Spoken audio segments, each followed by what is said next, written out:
Sevgili dostlar, bir videoyla daha karşınızdayız. Biliyorsunuz Türkiye'nin 60 yıllık rüyası gerçek oldu ve elektrikli arabasına kavuştu.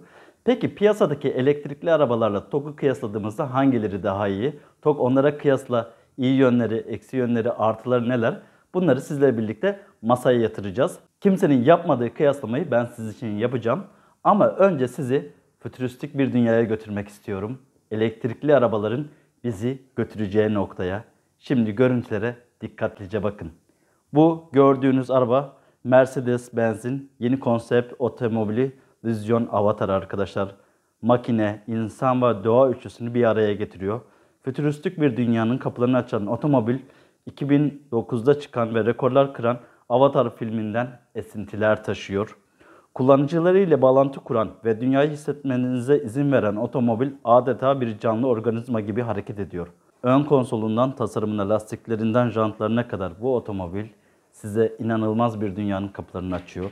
Arabanın arka kısmında 33 adet biyonik kapakçık bulunuyor ve bu kapakçıklar arabaya enerji sağlarken sürücünün de dış dünyayla iletişim kurmasına olanak sağlıyor. Şimdi videomuzun konusuna geçebiliriz. Yerli otomobilimiz TOG'un piyasadaki elektrikli arabalarla şimdi kıyaslamasını yapacağız. Yerli otomobilimiz TOG'u ilk önce MG-Z serisiyle kıyaslayacağız arkadaşlar. Yerli otomobilimizin fiyatının yaklaşık 950.000 TL olması planlanıyor. Bu 300 km menzile sahip motor için geçerli. 500 km menzile sahip yerli otomobil için 1,5 milyon ya da 1.400.000 TL gibi bir fiyat biçilmesi bekleniyor. Şimdi kıyaslamayı yapalım. Yerli otomobilimizle MG-Z serisini fiyat olarak kıyasladığımızda MG-Z serisi 615.000 liralık fiyatıyla TOG'a göre daha uygun duruyor.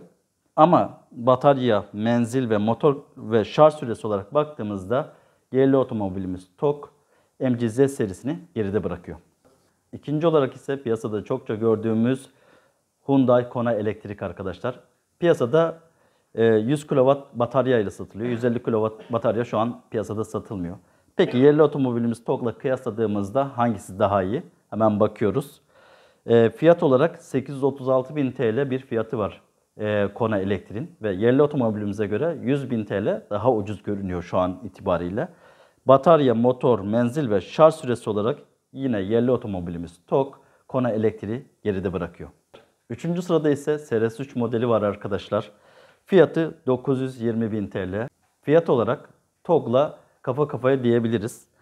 Fiyat, batarya, menzil, motor ve şarj süresi olarak TOG SRS3 modelini geride bırakıyor. SRS3 modeli TOG'dan üstün kısmı sadece tüketim kısmı arkadaşlar. Her 100 kilometrede 15 kW enerji harcıyor. Ve sırada Skywell ET5 var arkadaşlar. Piyasada sıkça gördüğümüz bir otomobil değil. Belki markasını birçoğumuz da bilmiyor ama ben sizin için bu arabayı da listeme aldım. Ben takip ediyorum bu arabayı.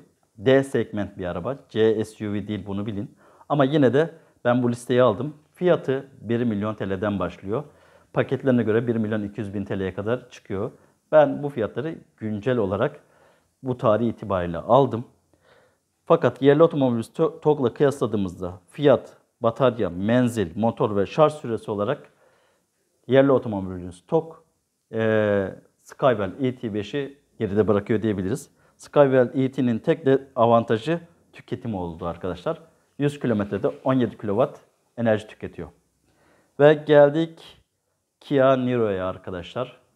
Kia Niro 1.470.000 TL fiyatıyla TOG'dan oldukça pahalı. TOG bu konuda fiyat performans olarak Kia Niro'yu da geride bırakmış bulunuyor. Peki başka hangi açıdan geride bırakıyor? Batarya, menzil, motor ve şarj süresi olarak diğer arabalarda olduğu gibi Kia Niro'yu da geride bırakıyor. Kia Niro yine 100 kilometrede 15 kW tüketimle TOG'u geçmiş durumda.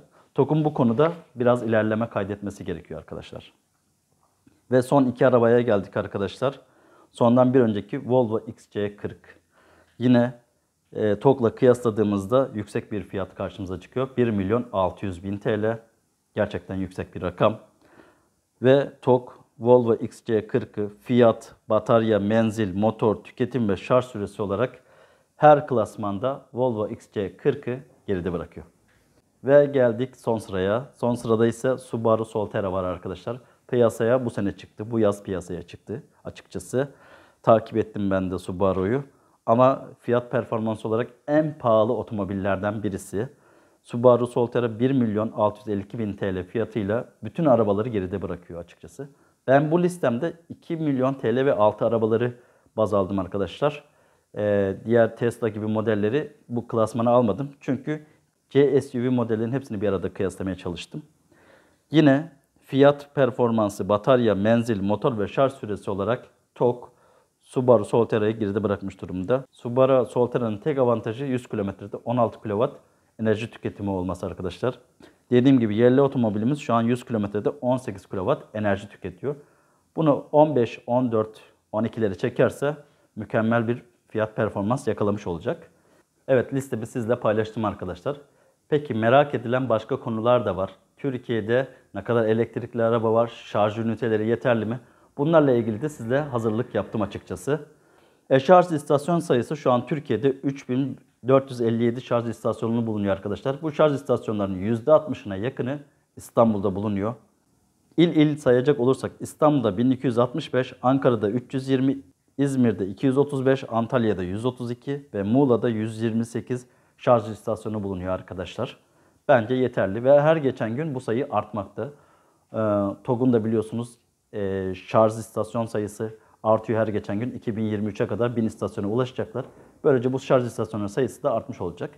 Genelde şarj istasyonları Marmara ve kıyı Ege bölgelerinde yoğunlaşmış durumda. Güneydoğu'ya gittikçe bu şarj istasyonları sayısı azalıyor açıkçası. Umarım oralara da bu istasyon sayısı artar. Elektrikli araç sayısına bakacak olursak Türkiye'de aktif olarak 6000 adet elektrikli araç bulunuyor.